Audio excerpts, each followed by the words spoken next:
Supreme court ने अदालतों को नैब तरामीम से मुताल्लिक हतमी फैसला सुनाने से रोक दिया। नैब तरामीम केस को प्रैक्टिस एंड प्रोसीजर एक्ट के तफसीली फैसले से मशरूत कर दिया।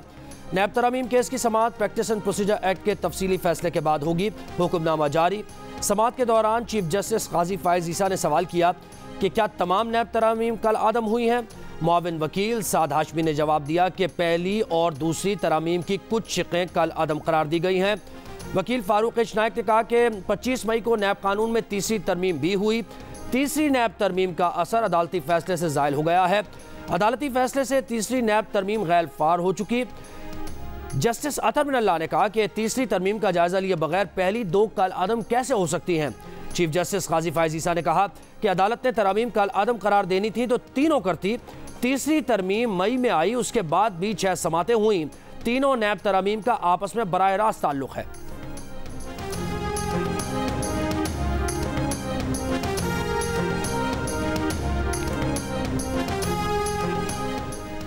गैस की कीमतों में इजाफा बहुत बड़ा फैसला था। कीमतों से मुताल्लिक फैसला आसान नहीं, मुश्किल था।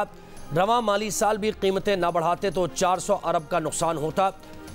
गुज़श्ता अदवार में कीमतें बढ़ाई जाती तो इतना इजाफा ना होता। वज़ीर तवानाई मोहम्मद अली की प्रेस कॉन्फ्रेंस, कहा कि 10 बरस में गैस कंपनीज को 879 अरब रुपए का नुकसान हुआ। पूरी गैस चीन का नुकसान 2100 अरब रुपए तक पहुँच चुका है। गैस कीमत बढ़ाने से अब तक पेट्रोलियम सेक्टर का सर्कुलर डेट नहीं बढ़ेगा।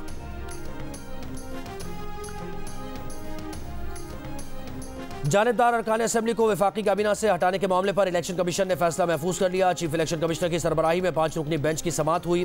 दरखास्त गुजार अजीजुद्दीन काका खेल कमीशन में पेश हुए। उन्होंने बताया कि तौक़ी शाह ने इस्तीफा दे दिया है। इलेक्शन कमीशन ने फवाद हसन फवाद आज चीमा को नोटिस दिया था, वो नहीं आए।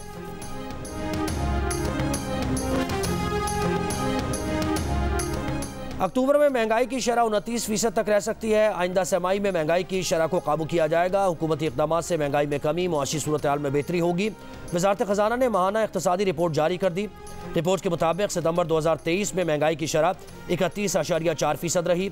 रवां साल कर्ज़ों पर सूद की अदायगियों का चैलेंज बरकरार रहेगा।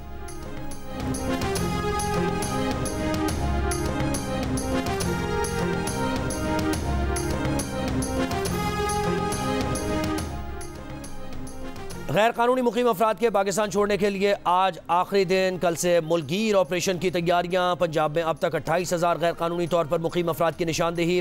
गैर कानूनी अफराद के इनखला के लिए रेंजर्स और दीगर इदारों की मुआवनत हासिल की जा रही है। मुख्तलिफ शहरों में कैंप्स कायम। गैर कानूनी मुकीम अफराद को पहले कैंप्स और फिर उनके मुल्क वापस भेजा जाएगा।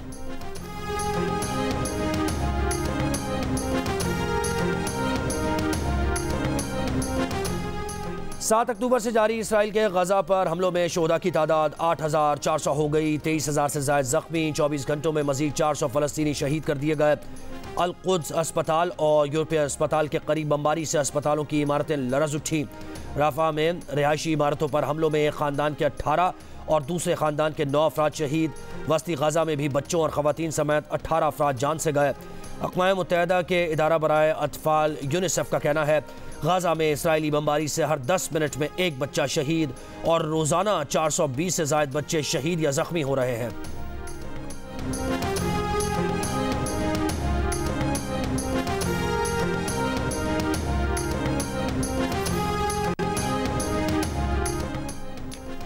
सीनियर कानूनदान सरदार लतीफ़ खोसा कहते हैं कि चेयरमैन PTI को साइफर केस में जेल में नहीं रखा जा सकता। आइन पाकिस्तानी शहरियों को बुनियादी हुकूक फराहम करता है।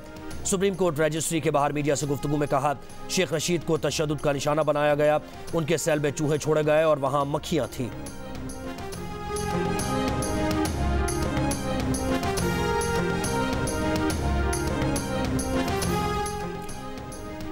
कराची के इलाके डिफेंस फेज 8 में ज़ेर तामीर बंगले में काम के दौरान दूसरी मंजिल से गिरकर मजदूर जाँ बहक हो गया।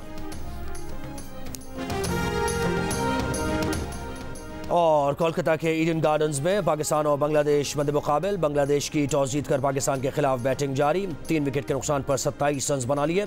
पॉइंट्स टेबल पर पाकिस्तान 7वें और बांग्लादेश 9वें नंबर पर है।